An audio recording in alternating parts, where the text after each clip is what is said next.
설교 말씀드리기 전에 혹시 궁금해하면 설교 내내 듣는 동안에 그 궁금증이 안 풀려서 은혜 안 될 위험이 있기 때문에 조금 설명을 드리면, 저 양반은 본교회 놔두고 왜 이 교회 와서 계속 설교하나 이렇게 생각할지 모르겠지만은, 제가 이달 휴가를 얻었습니다. 그래서 후임 목사님 오시는 그 주일까지 제가 계속 올 겁니다. 궁금증 푸시고 은혜 받으시기 바랍니다. 오늘 본문의 내용은 여러분 다 익히 잘 아시는 사건입니다. 하루 종일 사역을 마치시고 피곤한 몸을 뱃전에 기대고 깊이 잠이 드신 예수님을 모시고 제자들이 갈릴리 바다를 건너가다가 예기치 않았던 풍랑을 만나게 됩니다. 이 풍랑이 얼마나 무서웠는지 우리가 읽은 본문 23절에 보면 광풍이 호수를 내리치매라는 말을 하고 있는데, 이 단어는 갑자기 누가 주먹으로 뒤통수를 내리치는 것 같은 그런 것을 의미하는 단어입니다. 그만큼 무서운 광풍이 뱃전을 두들기기 때문에 아무리 익숙했던 그런 어부 출신들이라 할지라도 전혀 손쓸 수 없는 그런 정황을 맞게 된 것입니다. 노를 저어도 배가 앞으로 나가지 아니하고, 물을 아무리 퍼내도 자꾸 물이 들어오고, 배가 점점 가라앉는 지경에 이르자 드디어 제자들이 주무시고 계시는 예수님을 정신없이 흔들어 깨우면서 주여 주여 우리가 죽게 됐습니다, 이렇게 소리를 질렀습니다.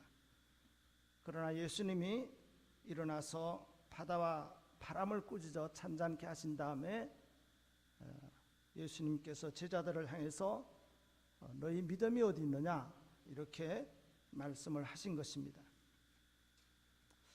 우리가 이 사건의 전말을 잘 알고 있기 때문에 이 메시지를 잘못 오해할 여지가 있습니다. 예수 믿는 우리는 바다를 건너갈 때에 아무리 격렬한 풍랑을 만나도 절대 빠져 죽는 일은 생기지 않는다, 그런 메시지를 주기 위해서 한 말씀이 아닙니다. 여러분, 아무리 예수 잘 믿어도 배 타고 가다가 파선당해서 죽는 경우가 있습니다. 예수 믿는 사람이 바다를 건너갈 때 바람이 절대 불지 않는다든지, 혹시 바람이 일어난다 하더라도 예수님이 반드시 잔잔케 해주신다, 그런 뜻을 갖고 준 사건은 아닌 것입니다. 바울과 같은 위대한 사도도 복음 전하기 위해서 로마로 향하여 배 타고 갈 때에 그 바다 가운데 큰 풍랑을 만나서 3주야 동안 폭풍 속에, 풍랑 속에 시달렸던 적이 있는데, 그때 바울이 타고 가던 배가 파선당해서 다 산산조각이 났을지언정 바다를 잔잔하게 해주지 않았습니다. 그러면 오늘 본문의 사건을 통해서 우리에게 하고자 하시는 말씀의 핵심이 무엇이냐? 그것은 우리가 하나님의 자녀로 삶을 살다가 어떤 형편에 처하든지 간에 그 어려운 처지에 빠졌다 해서 믿음을 잃어버리고 두려워 떨면서 허둥대고 비명을 질러대는 그런 신자가 돼서는 안 된다 하는 것을 여기서 가르쳐주고 있습니다. 여러분, 우리 하나님의 자녀인 성도들이 신자로 살아가면서 신앙을, 믿음을 잃어버린다는 것은 생명을 잃어버리는 것과 같습니다. 그렇기 때문에 오늘 이 자리에 계신 여러분에게 주님이 찾아오셔서 똑같은 질문을 던질지도 모릅니다. 내 믿음이 어디 있느냐?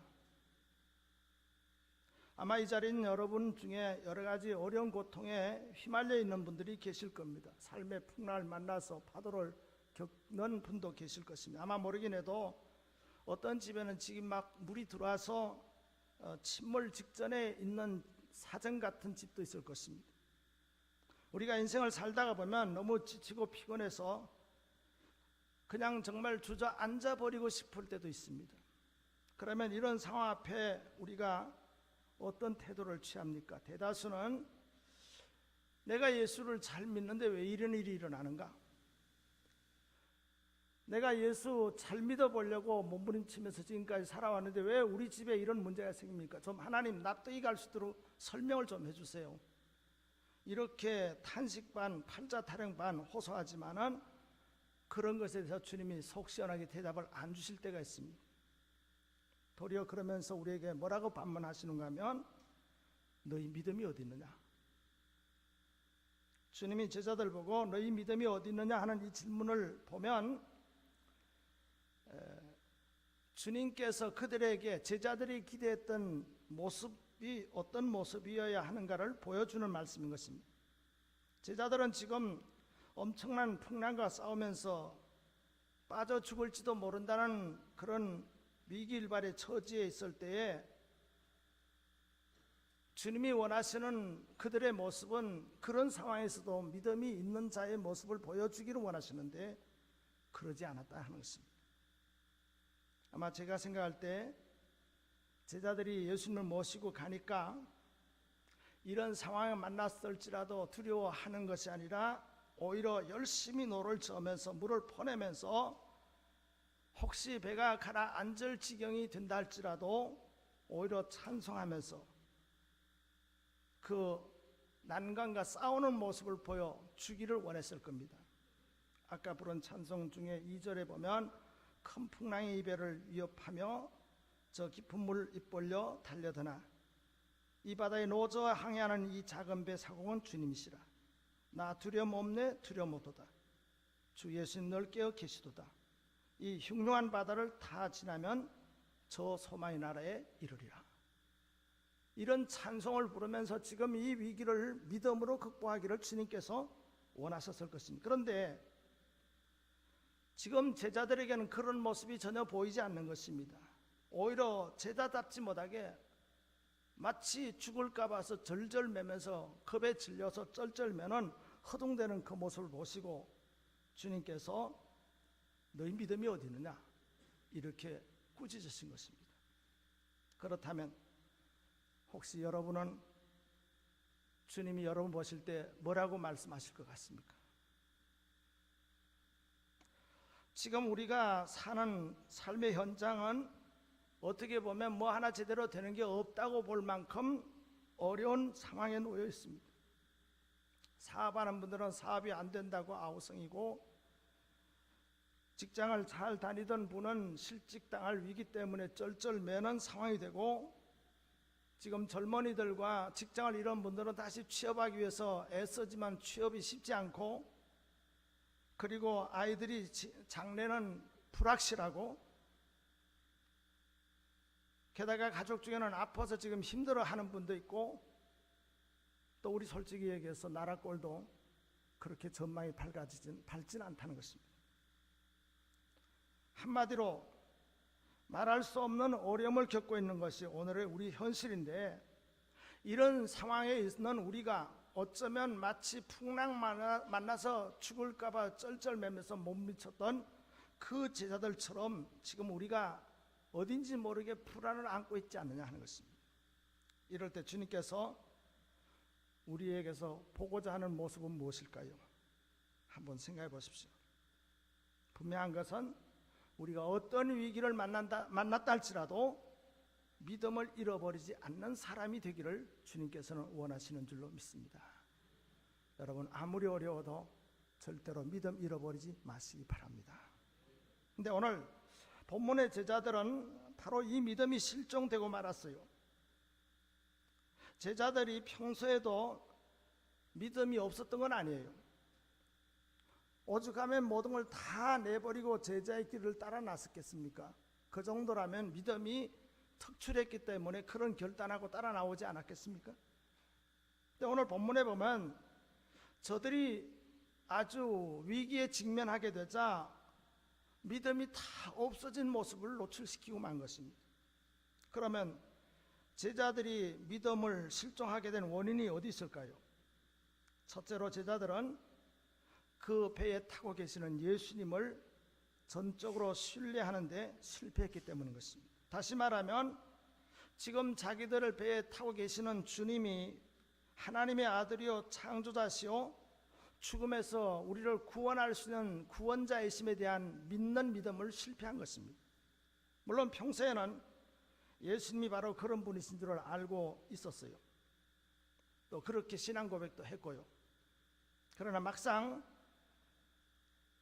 지금 이런 위기를 만나게 되자 이런 위기에서 그 모든 것마저도 하나님께 맡겨야 되는데 이 결정적인 순간에 주님께 맡기는 일에 실패를 한 것입니다. 일찍이 제자 중에 베드로 같은 분은 예수님에 대해서 이렇게 고백했죠. 저는 그리스도시요 살아계신 하나님의 아들이십니다. 이런 고백을 했지 않습니까? 이걸 시편에 나오는 말씀과 견주어서 해석을 하면 바다가 흉룡하여 뛰놀지라도 거기서도 그걸 다스리시고 평정케 하실 수 있는 창조자이십니다. 이 고백이거든요. 그렇다면 바다를 잔잔케 할 수 있는 능력이 계시는 하나님 되시는 그 예수님과 함께 지금 가고 있는데 만약 예수님이 그런 분이시라는 사실을 지금 이 상황에서도 신뢰했더라면 배가 아무리 침몰당할 위기에 빠졌다 할지라도 당황하거나 비겁해하지 않을 수 있어야 되는 거죠. 근데 이 시간 그 부분에 있어서는 실패한 것입니다. 제자들이 지금까지 예수님을 따라다니면서 본 게 뭡니까? 나면서 안전병이 된 자를 일으켰고 나병 환자를 고치셨고 중풍병자를 고치시고 또 밤새도록 고기를 잡으려고 몸부림쳤지만 한 마리도 못 잡았었는데 주님의 명에 의해서 깊은 데 가서 그물을 던졌는데 많은 고기를 건지는 이런 기적을 체험하고 죄 사는 권세가 주님에게 있는 것을 다 보았습니다. 그래서 저들은 지금까지 예수님을 따라하면서 그걸 다 보았기 때문에 다 믿었어요. 그런데 막상 지금 자기들이 바다 한가운데서 빠져 죽게 생긴 이런 정황을 맞고 보니까 그런 상황에서 예수님을 신뢰하지 못한 거예요. 어느 정도 신뢰를 못했느냐? 예수님을 흔들어 깨우면서 뭐라고 했습니까? 주여 주여 우리가 죽겠나이다. 여러분, 우리라는 말 속에 우리가 죽겠나이다 하는 말 속에 누구까지 포함되어 있는 겁니까? 예수님까지 포함되어 있어요. 그러니까 주여 주여 우리가 죽겠나이다. 우리가 모두 죽게 생겼습니다. 큰일 났습니다. 이런 얘기 아닙니까? 한번 상상해 보세요. 이게 말이 되는 얘기냐 이것입니다. 아마 제자들이 처음에 생각하기로는 하루 종일 사역하시느라 지쳐 계신 예수님 웬만하면 깨우지 않고 우리끼리 해결해 보자.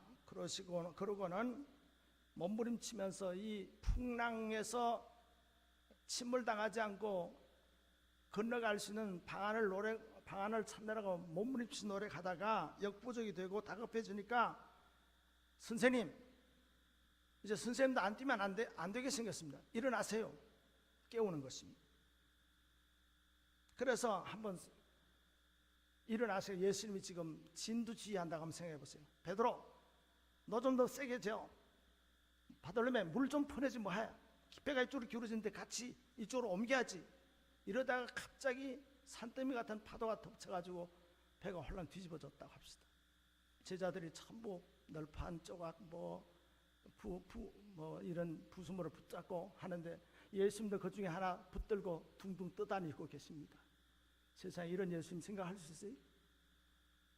좀 더 심하게 말해서 예수님이 그만 익사당해가지고 시체가 둥둥 떠다니신다.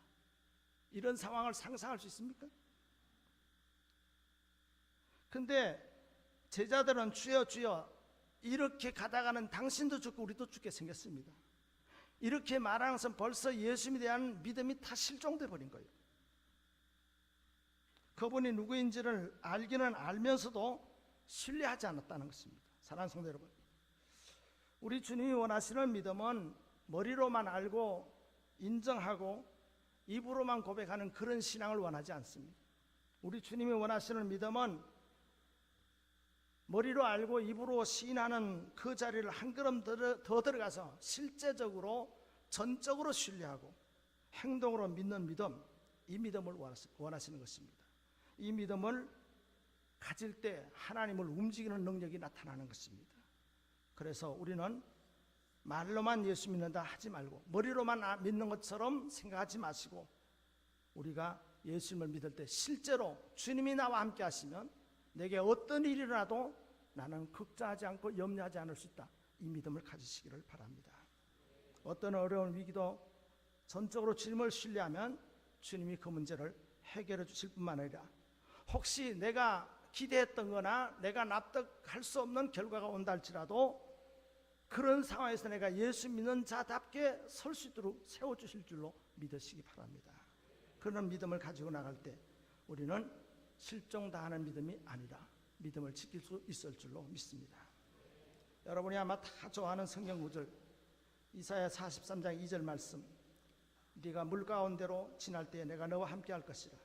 강을 건널 때에 물이 너를 침몰하지 못할 것이며 네가 불 가운데로 지날 때에 타지도 아니할 것이요 불꽃이 너를 사르지도 못하리라. 아마 웬만하면 다 외우실 거예요. 그러나 우리가 막상 물 가운데 지나거나 혹은 불 가운데 들어가는 그런 상황이 되면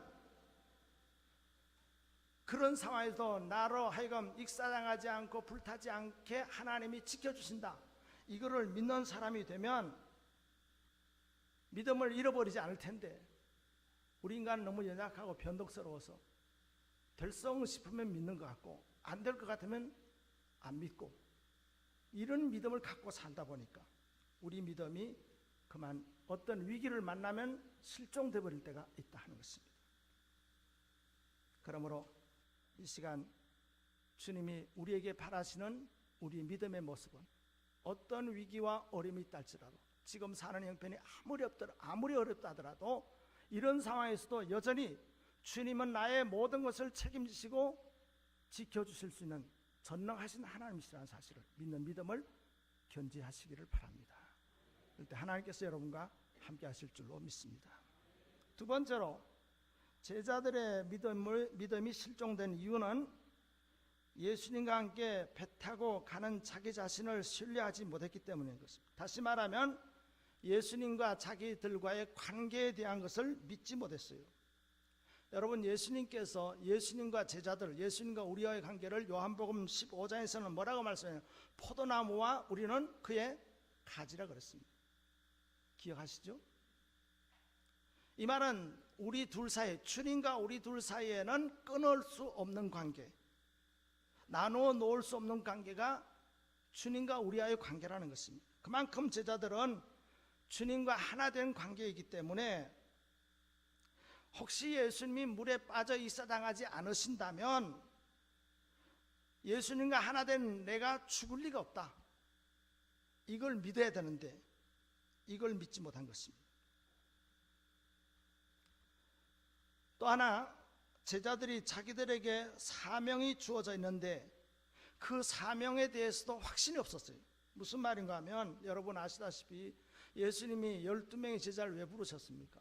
하나님 나라 확장을 위해서 예수님 이제 사역 다 끝내시고 가신 다음에 천국 복음을 전파하는 전도자로 세워주시기 위해서 그들을 불렀습니다. 내가 너희를 부른 것은 사람을 낚는 어부가 되게 하기 위해서 불렀다 그랬습니다. 그렇다면 아직 자기들은 본격적으로 복음을 전파하는 사역을 해본 바가 없는 사람들이기 때문에 이제 그런 의미에서는 아직 할 일이 태산같이 남은 사람들이, 아직도 할 일이 태산같이 남아있는 그들인데 벌써 갈릴리 바다에서 빠져 죽는다? 있을 수 없는 얘기죠. 저거나 자기들이 받은 사명과 소명이 무언지를 알았더라면 나는 내게 하나님께서 맡겨준 소명을 다하기 전에는 절대로 망하거나 죽는 법이 없다, 이런 확신을 가질 수 있어야 되는데 상황이 너무 급박하다 보니까 이제 우리 다 죽게 된다, 우리 다 이제 끝나게 생겼다, 죽게 생겼다, 끝났다, 이런 생각을 하면서 쩔쩔매고 있는데 이게야말로 논리적인 모순이죠. 일도 하기 전에 죽을까 싶어서 부들부들 떠는 그런 부끄러운 사람이 되어버렸다 이겠습니다. 여기에 비해서 믿음을 잃어버리지 않고 항상 믿음을 가지고 있었던 사도 바울은 어떤 고백을 했는지 아십니까? 사도행전 20장 24절에 내가 달려갈 길과 주 예수께 받은 사명 곧 하나님의 은혜의 복음을 증언하는 일을 마치려 하면은 나의 생명 조금도 귀한 것을 여기지 아니하노라. 자기는 받은 소명이 있는데 그 일을 마쳐야 될 책임이 있고 그 일을 마칠 시기가 있다 이것입니다.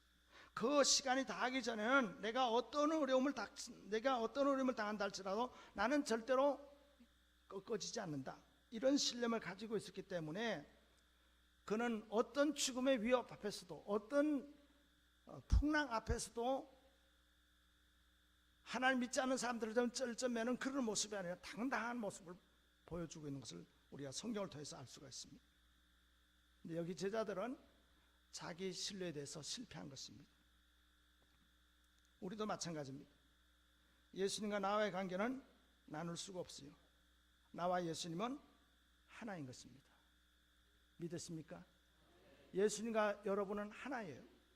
그렇기 때문에 예수님이 파도 앞에서 풍랑 앞에서 벌벌 떠는 분이 아니시라면 우리도 그럴 수 있어야 되는 거죠. 그래야 되는 것입니다.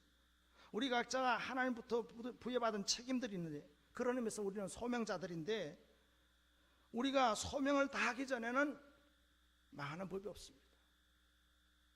여러분 아시는 대로 천에 하나 만에 하나 여러분을 고르고 뽑아서 선택해서 성문교회 성도로 불러주셨습니다. 이렇게 불러주셨을 땐 여러분 각자에게 주신 사명이 있어요. 그 사명을 마치기 전까지는 여러분이 중간에 망하는 법이 없습니다. 그렇기 때문에 살다가 어떤 어려움을 만나도 죽을까봐 벌벌 떨고 쩔쩔매는 그런 사람이 되지 마시기 바랍니다. 우리에게는 해야 될 일이 있습니다. 물론 이거는 교회에서도 해야 될 일이 있지만은 교회 밖에서도 해야 될 일이 있습니다. 가정에서 해야 될 일이 있고 사회에서 해야 될 일이 있고 직장에서 해야 될 일이 있고 학교에서 해야 될 일이 있고 내가 맡은 일이 있는데 그게 내 소명이에요. 그 소명 다 하기 전에는 하나님께서 나를 불러가지 않는다. 이런 확신을 적어도 자기 자신에 대한 확신이 있어야 되는 것입니다. 자녀 키우는 것도 하나님부터 받은 소명이고 가정을 이끌어가는 것도 하나님 여러분이 주신 소명이고 직장에 가서 뛰는 것도 하나님 여러분이 부여한 소명이고 장사하는 것도 하나님께서 여러분이 주신 소명입니다. 그래서 내가 주님 곁에 서 있는 이상 내가 주님 곁에 있는 나를 신뢰하면서 하나님께서 내게 맡긴 일을 내가 마치기까지는 내가 어떤 어려운 문제를 만나도 나는 흔들리지 않는다. 이런 확신을 가지고 가는 사람일 때 어떤 상황에서도 믿음 없는 모습을 보이지 않고 믿는 자의 모습을 가지고 살 수 있다 하는 것입니다.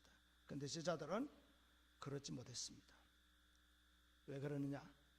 이제 말씀드린 대로 첫째는 그 배 안에 계신 누구에 대한 믿음이 없었어요? 정신 차리고 들었습니까? 그냥 우두커니 들었습니까? 지금 자기들과 동행하는 예수님이 그 배에 계시고 그리고 예수님과 나는 하나이기 때문에 예수님이 죽지 않는 이상 나는 죽는다 안 죽는다? 안 죽는다. 자기 자신에 대한 확신이 없었기 때문에 믿음에 실패한 것입니다. 그래서 믿음에 실패한 사람들의 말은 거의 똑같아요. 죽겠다는 거예요. 죽겠다. 여기도 그렇게 말했죠. 우리가 죽겠나이다. 보통 믿음이 없는 사람들이 입에서 주로 나오는 말이 뭔가 하면 죽겠다는 거예요. 걸핏하면 죽겠다는 거예요. 우리나라는 뭐 좋아 죽겠다는 말도 하는데 제자들이 그랬죠. 주여 주여 우리가 죽겠나이다. 이 믿음이 없으면 항상 그런 얘기하는 거예요. 말은 그 사람의 믿음의 표현이기 때문에 말 그 자체가 굉장한 능력을 가지고 있습니다. 그래서 우리가 어떤 말을 하느냐에 따라서 말한 그것이 그 사건을 만들어내는 거예요. 이렇게 중요한 말이기 때문에 우리가 말을 함부로 하면 안 됩니다. 아무리 상황이 어렵고 죽을 지경이 돼도 죽겠다 하지 마시고 그 믿음 없는 사람이 하는 소리. 나는 할렐루야 아줌마였다 하는 책 쓴 분 아시죠? 그분의 간증 중에 이런 얘기 있어요. 그 책에 아들이 장교로 군대를 갔는데 이 군대 가서 믿음 생활 잘 안 하는 거예요. 그래서 만날 때마다 너 믿음 생활 똑바로 해줘요. 그렇게 하니까 이 아들이 밤낮 한다는 소리가 엄마 제대하고는 잘 믿을게요 그랬어요. 그래서 그 엄마가 이렇게 기도했습니다. 하나님, 저놈이 제대한 다음에 잘 믿겠다고 하는데 저놈의 아들 아구통을 터지게 해주옵소서.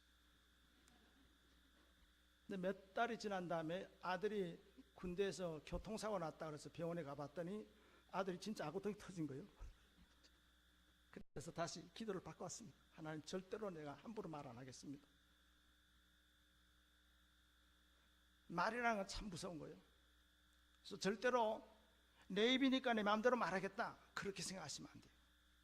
하나님 앞에서 혹은 사람 앞에서 함부로 말하지 마시고, 다시 말하면 상황이 아무리 어렵고 아무리 절박한 상황이 돼서 죽을 지경이 됐다 할지라도 절대로 믿음 없는 소리 하지 마시고 믿음의 말을 하시기 바랍니다. 믿음의 말 하는 대로 역사가 나타나는 것입니다. 그렇다면 사랑하는 성도 여러분, 이제 우리에게 남은 과제가 있다면 그것은 제자들처럼 어려운 환경 앞에서 실종당한 믿음을 회복하는 것이 우리에게, 다른 말로 하면 믿음을, 혹시 여러분 중에 믿음을 잃어버리신 분이 계시면 교회 다닌다고 믿음 있는 거 아니에요. 교회 다니지만은 믿음 잃어버린 사람이 있어 껍데기만 왔다 갔다 하시는 분 계세요. 여러분 중에 믿음을 잃어버린 사람이 있으면 다시 믿음을 회복하셔야 됩니다. 마가복음 9장 24절에 보면 자기 아들을 고쳐달라고 데려왔던 아비가 소리를 지르면서 이렇게 말합니다. 한번 다 같이 따라합시다. 주여, 내가 믿나이다. 나의 믿음 없는 것을 도와주옵소서. 사실 이 기도가 우리 기도고 우리에게 해야 될 필요한 기도인 것입니다. 주여, 내가 믿습니다. 믿기는 믿습니다만은 믿음 없는 거 도와주십시오. 사실 이 말은 모순이잖아요, 그죠? 아니, 믿는다 그래놓고 또 믿음 없는 걸 도와달라고 그러고, 이 말이 모순이 있지만은 사실 이게 우리들의 실상이에요. 믿는 건 맞는데 하나님을 믿죠. 예수님의 구주이심을 믿고 어떤 상황에서든지 하나님 나를 지켜주시고 보호하신다는 사실을 믿죠. 다 믿는데 믿으면서도 막상 어떤 결정적인 순간에 들어가면 안 믿는 거예요.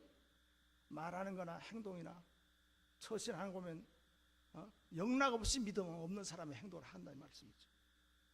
여러분 위기 앞에서 여전히 믿음을 가지고 믿음으로 대처하십니까? 아니면 믿음을 실종하지 않았습니까? 그런 믿음 가지고 세상을 이길 수 없습니다. 그래서 우리는 믿음을 잃어버렸으면 믿음을 다시 회복해야 되는데 그 믿음을 어떻게 회복할 것이냐 하는 것입니다. 보통 우리는 어려움 당하면 자꾸 그렇게 말해요. 하나님, 내가 예수를 잘 믿으려고 그러는데, 내가 좀 잘 믿으려고, 내가 이만큼 예수 믿으려고 몸부림쳤는데 어째서 내게 이런 일이 자꾸 생깁니까? 이렇게 생각하기 쉬운데, 그게 아니라 그런 일을 통해서 더 하나님을 잘 믿는 사람으로 훈련시키시기 위해서, 더 하나님을 붙잡는 사람 되게 하시기 위해서, 그래서 그런 어려움을 주시기 때문에 그럴 때일수록 더더욱 우리가 믿음을 강하게 붙잡고 잃어버린 믿음을 더 강하게 붙잡아야 되는 것입니다. 절대로 믿음 잃어버린 그 모습대로 어떤 상황이 되면 쩔쩔매고 믿음 없는 소리를 하고, 그래서 세상 사람들 보기에 부끄러운 모습을 보여서는 절대로 안 되는 것입니다. 우리가 이 땅을 살면서 아무리 어려워도 믿음을 잃어버리지 않아야 되는데, 믿음을 잃어버리지 않는 방법은 별 수 없습니다. 열심을 내야 됩니다. 내가 지금 믿음이 없는 것 같으면, 내가 믿음을 잃어버린 것 같으면 자기 스스로 판단할 수 있어요. 내가 지금 믿음이 없는 거, 내가 교회 다니고 믿는 자지만은, 여러분 이런 표현 아세요? 신앙인의 불신앙. 무슨 말이죠? 교회는 다니는데 믿음 없는 사람이 있어요. 신앙인의 불신앙. 근데 여러분 스스로가 나는 지금 교회 다니고 있지만 믿음이 없는 사람이 있어, 믿음이 없다는 것이 스스로 판단이 되시면 그 믿음, 실종된 믿음을 회복해야 되는데 어떻게 회복할 것이냐? 열심을 내셔야 됩니다. 더 열심을 내셔야 돼요. 저희 교회는 이 교회도 마찬가지겠지만 저희 교회는 주일날 제일 먼 데서 오는 분이 대전서 오시는 분 중에 한 분이 계시고, 근데 더 먼 데 분은 군산에서 와요. 근데 40대 후반이신데, 남자분이신데 얼마나 힘듭니까? 5일 동안 직장 근무하고, 요즘 남자분들은 피곤하고 괴로운 게 집에 돌아오면 쉬는 게 아니라 또 가사 일을 도와야 돼요. 그래서 뭐 설거지하고 뭐 빨래하고 집 청소하고 애들 돌보고, 그러면 토요일날 밤, 금요일 밤에 올라가서 토요일날 이렇게 하루 종일 그렇게 집에 부인이 다 치닥거리 못한 거 도와주고, 주일날 아침 되면 얼마나 피곤해요. 그런데도 꼬박꼬박 나와서 한순간도 말씀을 안 놓치려고 저를 뚫어지라 보고, 그런 것을 볼 때 얼마나 마음이 가는지 몰라요. 정말 설교를 하면서 그 사람하고 아이 컨택이 이루어지는데, 뭐 기 받는다 그러잖아요. 제게 주신 하나님 능력을 주고 싶은 마음이 있어요. 그래서 은혜 받으면 또 가서 또 5일을 또 열심히 살고, 또 와서 집에 와서 그렇게 하고, 이렇게 하는 사람이 있습니다. 뭐 그런 생활이 아니더라도 하여튼 우리가 예수 믿는 사람으로서 우리 믿는 자에게 있는 믿음을 잃어버리게 하기 위해서, 믿음을 실종하게 하기 위해서 마귀라는 가만두질 않아요. 그래서 어떻게 하든지 방해하고 많은 장애물을 놓는데, 그걸 다 뿌리치고 제쳐두고 예배에 나오게 되면 실종된 믿음을 회복하는 역사가 일어날 줄로 믿습니다. 그렇기 때문에 무슨 집회든지 여러분이 시간이 허락하면, 뭐 시간이 허락하지 않는, 여러분 이거 아세요? 부지런한 사람은 없는 시간도 만들지만은 게으른 사람은 있는 시간도 없는 시간으로 만들어요. 그래가지고 열심히 나올 수 있는 여건인데도 안 나오고 게으름 피우는 거예요. 그래가지고 실종된 믿음을 찾을 수가 없습니다. 제가 바라기는 여러분이 더 열심을 내고, 그래서 잃어버린 믿음을 회복하는 역사가 있어지기를 바랍니다. 그리고 지금 전 세계가, 우리나라뿐만 아니라 전 세계가 참 불안하지 않습니까? 급변하는 세계 열강의 틈바구니 속에서, 패권 싸움 틈바구니 속에서 지금 우리나라는 어쩌면 풍랑 만난 배와 같습니다. 뭐 G20 회의 결과로 오늘 방송에 나오는 거 보니까 지금 패권을 쥐고 있던 미국이 밀려나는 상황이에요. 우린 지금 미국 아니면 죽는 줄 알고 붙들고 앉았는데 지금 미국이 밀려나게 생겼습니다.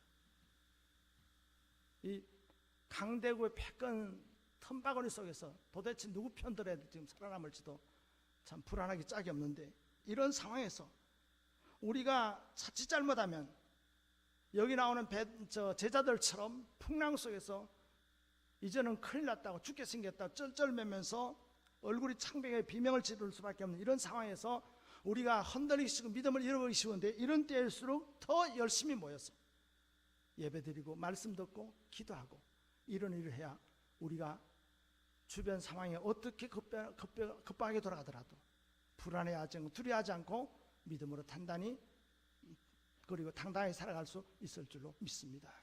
오늘 저와 여러분이 열심을 내시기 바랍니다. 그리고 주님 앞에 더욱더 기도하시기 바랍니다. 기도하는 사람만이 하나님이 함께해 주심을 체험하게 되는 것입니다. 누가 뭐라고 하든 지금 형편이 어떻든지 간에 딴 얘기하지 마시고 기도하시기 바랍니다. 내가 지금 상황이 정말 배가 홀랑 뒤집어질 것 같은 집안 사정이나 개인적인 상황이 있다 할지라도 그럴수록 더 주님 앞에 매달 기도하면 주께서 자던 잠 깨시고 일어나서 바다야 파도야 잔잔하라 명하시고 그 상황에서 우리를 건져주신 역사가 있을 줄로 믿는 것입니까? 주 앞에 기도하는 여러분 되셔서 지금 상황이 어려울수록 더더욱 더 강한 믿음 가지시고 믿음을 결코 잃어버리지 마시기 바라고, 혹시라도 잃어버린 믿음이라면 다시 찾아서서 믿는 자에게 주시는 놀라운 하나님의 동행의 축복을 받으시는 여러분 되시길 주님의 이름으로 축원합니다. 기도하겠습니다. 아버지 감사합니다. 우리의 믿음 없음을 불쌍히 주옵시고 도와주옵소서. 주님, 그래서 풍랑을 만나거나 또 어떤 어려움을 만나도 믿음을 잃어버리지 않게 주옵시고 오히려 더 믿음을 강하게 붙잡아서 하나님이 함께 하시는 놀라운 능력을 체험하는 우리 모두 되게 하여 주옵소서. 예수 그리스도의 이름으로 기도드리옵나이다. 아멘.